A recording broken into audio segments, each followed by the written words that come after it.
avec l'UEMOA, l'Union économique et monétaire ouest-africaine. L'UEMOA, 8 pays, un destin commun, un espace économique harmonisé, ouvert et concurrentiel. L'UEMOA, votre guide au cœur de l'Afrique, des grands événements et des grandes mutations sur Africable.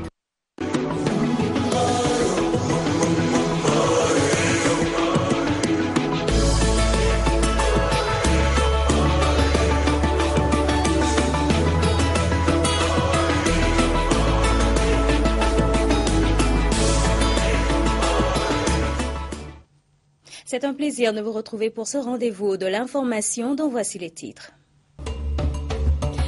La tension reste vive à Libreville. Des heurts opposent depuis hier les étudiants aux forces de l'ordre. Plusieurs dégâts matériels ont été enregistrés.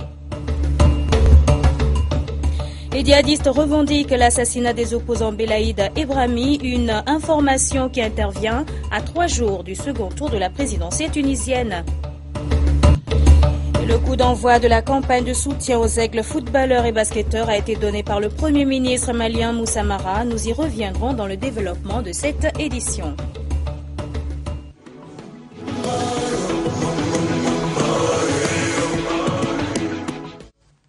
Mesdames, Messieurs, bonsoir et bienvenue. Nous ouvrons cette édition sur le Gabon. Nouvelle crise à l'université Omar Bongo de Libreville.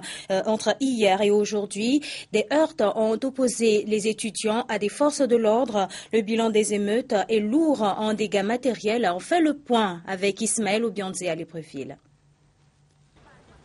Tout commence par un énième renvoi de l'instruction censée trancher l'affaire Firmin Olo et Célestin Mitton. 2 étudiants de l'université Omar Bongo de Libreville, incarcérés depuis le mois de mai dernier à la prison centrale. Pour les parents des étudiants en détention, les présumés casseurs et instigateurs des troubles à l'université sont innocents. La colère entraîne la haine. Alors, jusqu'à ce jour, cet enfant est toujours détenu. Alors, parmi le club de ces fameux magistrats, personne ne bouge le petit doigt. Nous avons même demandé la vigilance du président de la République pour qu'il puisse mettre la main sur ces magistrats, pour qu'il leur dise de libérer le pauvre enfant. Non seulement ces études sont suspendues, alors tout va de pire en mal. Les émeutes d'hier ayant entraîné l'arrestation d'un groupe d'étudiants dont le président de la mutuelle se sont parfois traduites par des scènes de violence sur le campus. L'interpellation de Nicolas Ondo et de Dufi Mito a envenimé une situation que l'opinion savait déjà très tendue. Il est pour nous obligatoire de montrer à ceux qui nous détiennent arbitrairement, quand je dis nous, c'est un nous inclusif parce que ce sont les étudiants qui sont incarcérés, à ceux qui nous détiennent arbitrairement que nous ne sommes pas d'accord avec cette manière de faire. L'étudiant n'est pas un poulet, l'étudiant n'est pas une marionnette qu'on peut diriger où on veut et quand on veut.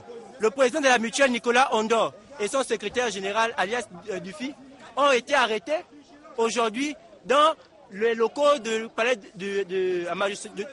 de justice. Nous attirons l'attention des autorités gouvernementales ainsi que rectorales. Sinon, le chef suprême, le chef d'État, ce qui se passe est gravissime. Nicolas Ondobam a été élu par des étudiants. Pendant que des étudiants réclament la libération de ceux-là qui sont incarcérés pendant 5 mois, au lieu de négocier, qu'est-ce qu'ils font? Ils entreprennent toujours dans des arrestations arbitraires. L'université Omar Bongo était sous surveillance militaire ce matin. Gendarmes et étudiants se sont encore essayés au jet des projectiles et gaz lacrymogènes. Le bilan des manifestations d'hier à aujourd'hui se passe de commentaires. Véhicules caillassés et incendiés avec à la clé des arrestations parmi les étudiants en colère.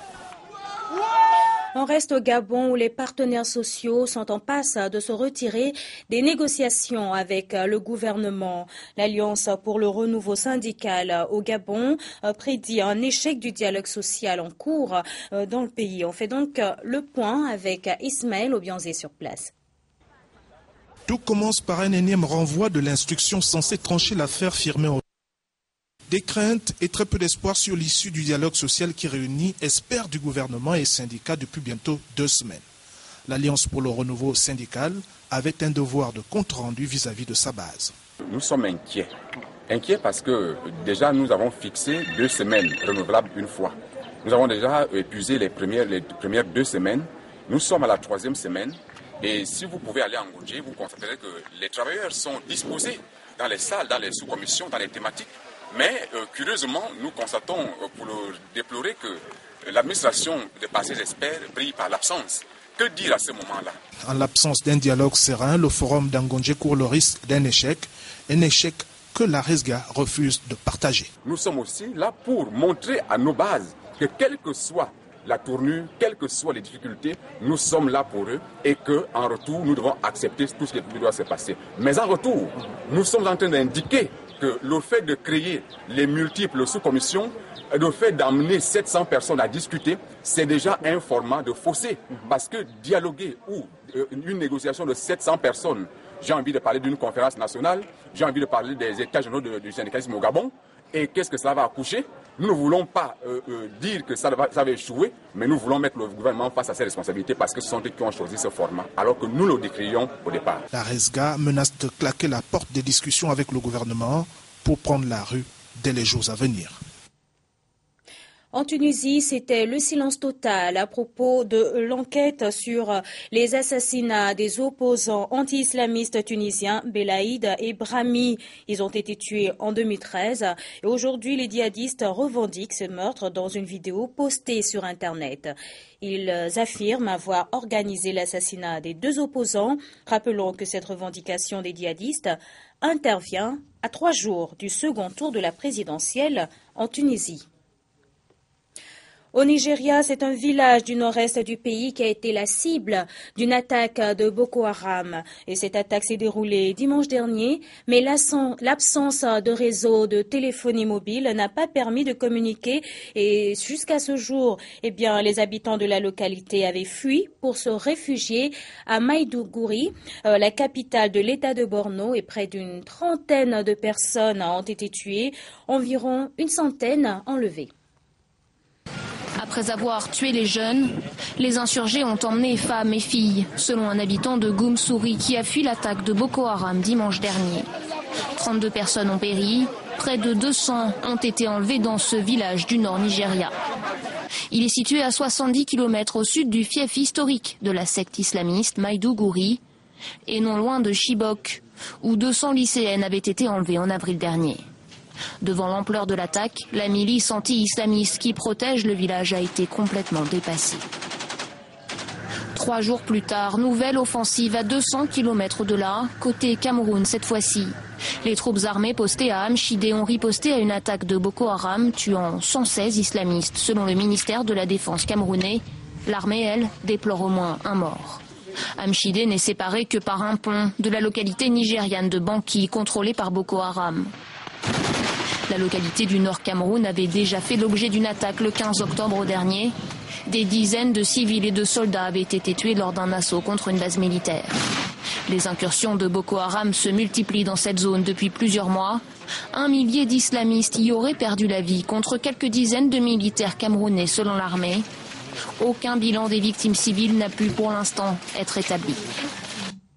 Au Sénégal, ils sont estimés à près de 6 000 à 10 000 le nombre des enfants qui ont rejoint ou ont été forcés de rejoindre les groupes armés en Centrafrique depuis le début du conflit.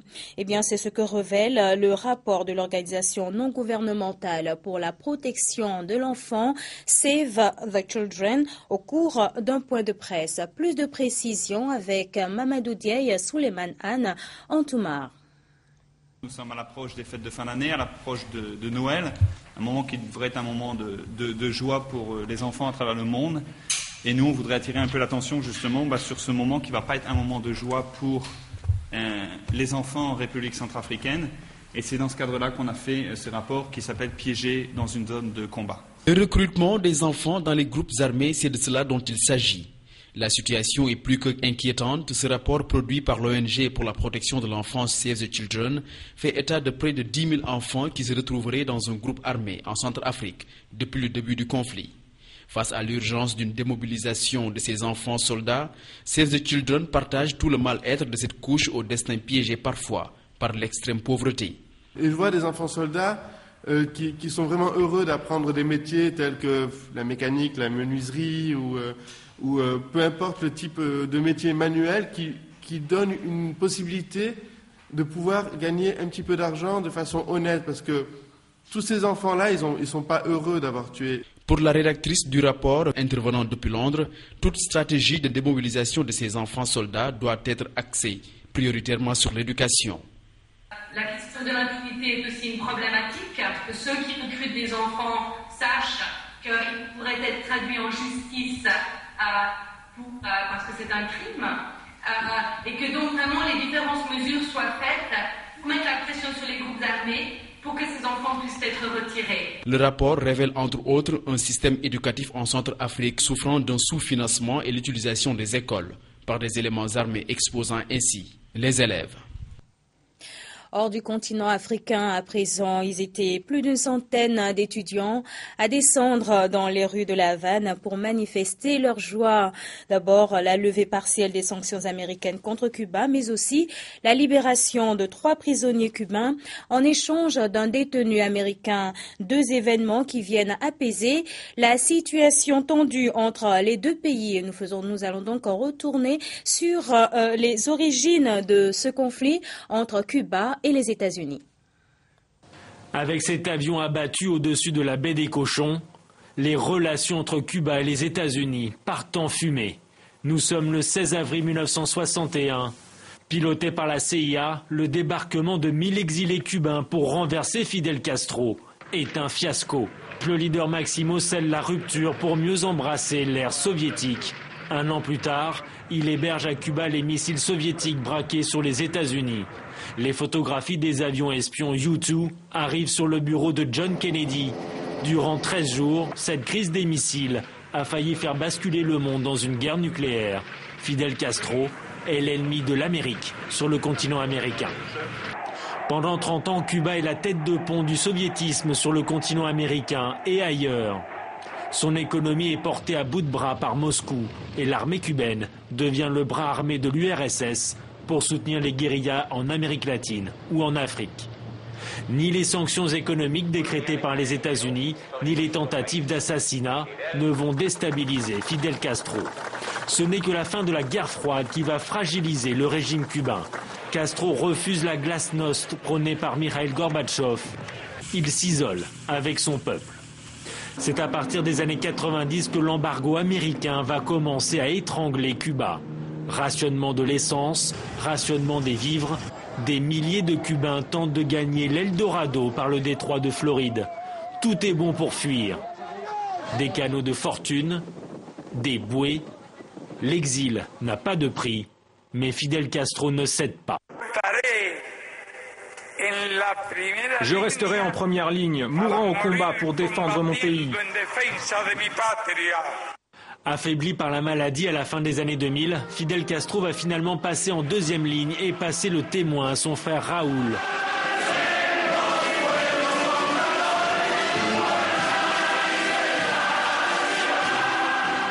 L'heure du changement, l'économie dirigée s'ouvre avec parcimonie avec la possibilité de micro-entreprises. Mais aujourd'hui, les Cubains rêvent d'un grand bond en avant. Aujourd'hui, en rang serré, ils continuent de jurer fidélité à Fidel et Raoul. Mais pour la première fois, ils peuvent aussi crier leur joie de se rapprocher des Américains, seulement distants de 170 km, et pourtant si loin, pendant 50 ans. En Russie, le président Vladimir Poutine était face à la presse ce matin et au menu des discussions, la chute du rouble, la situation en Ukraine et bien d'autres sujets d'actualité. Mais il faut dire que le président russe s'en est surtout pris à l'Union européenne ainsi qu'aux États-Unis. Une prise de parole très attendue. Face au plongeon historique du rouble, voici la promesse de Vladimir Poutine à ses concitoyens. Notre économie va continuer à prospérer et elle va aussi sortir de la situation actuelle. Combien de temps cela va prendre? Dans le pire des scénarios, je pense d'ici à 2 ans environ. Et je le répète encore une fois, après cela, la croissance est inévitable. Des mots rassurants, mais pas de solution concrète. Pour la première fois en 15 ans de pouvoir, Vladimir Poutine a dû se justifier et expliquer rien à voir avec ses traditionnelles conférences de presse à la gloire de la Russie. En revanche, pas question de changer de ton sur l'Ukraine, ni sur les Occidentaux qui, selon lui, se comportent en impérialistes. Ce qui se passe dans le sud-est de l'Ukraine est une opération punitive, mais elle est menée par les autorités actuelles de Kiev et non l'inverse. Ce sont les autorités de Kiev qui ont envoyé leurs forces armées vers le sud-est et utilisé des lance-missiles, de l'artillerie et des avions militaires.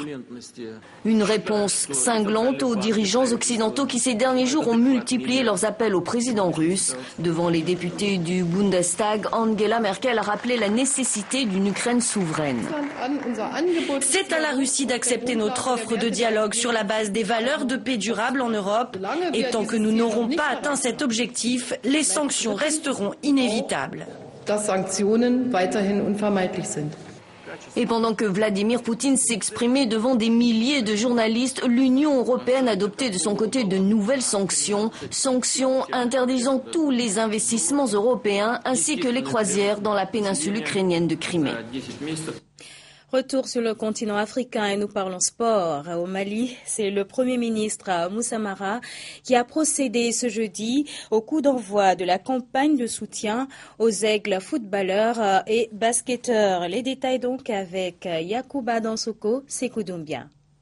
National de 2015 de football et de basketball a été donné officiellement au Mali.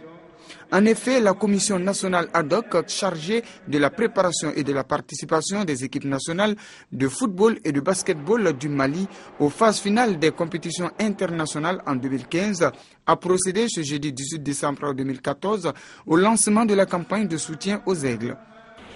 Les performances pour l'année 2014 sont exceptionnelles. En effet, le Mali s'est qualifié dans 8 compétitions internationales, dont 3 en football et 5 en basketball dans l'ensemble des catégories. Les ressources additionnelles des partenaires du secteur privé, des sponsors, des entreprises, des ambassades, des mécènes, des collectivités, j'en passe, sont indispensables et souhaitées. Au cours de cette cérémonie, le public a eu droit à des exhibitions en basketball et en football. Les responsables de ces deux disciplines se réjouissent de cette initiative du ministère des Sports, à savoir la recherche et la collecte des sous pour mieux préparer les différentes équipes nationales. L'union sacrée sera faite autour de ces équipes-là. Nous aurons 8 finales de championnat à jouer en Coupe du Monde et en Coupe d'Afrique, en football et en basket. Je pense que c'est une bonne chose que nous travaillons ensemble, la main dans la main, pour que le Mali puisse avancer ensemble. Ça prouve que quand on voit effectivement le niveau de l'audience, ça prouve aussi quand même combien ça tient à cœur au gouvernement pour ces différentes phases finales afin que les équipes nationales puissent pouvoir obtenir des résultats attendus. Pour les plus hautes autorités, le Mali doit mieux faire que lors des éditions précédentes, c'est-à-dire gagner le trophée en Guinée équatoriale. Maintenant, nous voulons pas seulement participer. Si nous voulons tendre vers l'excellence, il faut que nous nous fixions des objectifs ambitieux. Vous avez entendu le ministre plusieurs fois déjà dire que notre objectif est de remporter toutes les compétitions auxquelles nous participons. La plus importante étant la Coupe d'Afrique de football senior. C'est un objectif ambitieux, mais rien n'est impossible si on sait se donner les moyens nécessaires pour atteindre les résultats qu'on se fixe. Rappelons qu'en 2015, en football, le Mali disputera les CAN seniors, juniors et cadettes. En basketball, les Aigles joueront le mondial junior féminin, la CAN de U16 féminin, la CAN de U16 masculin à Bamako, l'Afrobasket senior féminin au Cameroun, l'Afrobasket senior masculin en Tunisie.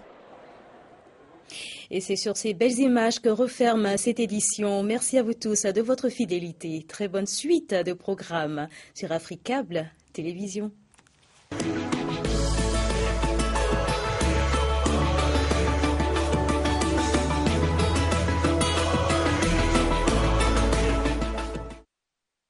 l'UEMOA, l'Union économique et monétaire ouest-africaine. L'UEMOA, 8 pays, un destin commun, un espace économique harmonisé, ouvert et concurrentiel. L'UEMOA, votre guide au cœur de l'Afrique, des grands événements et des grandes mutations sur Africable.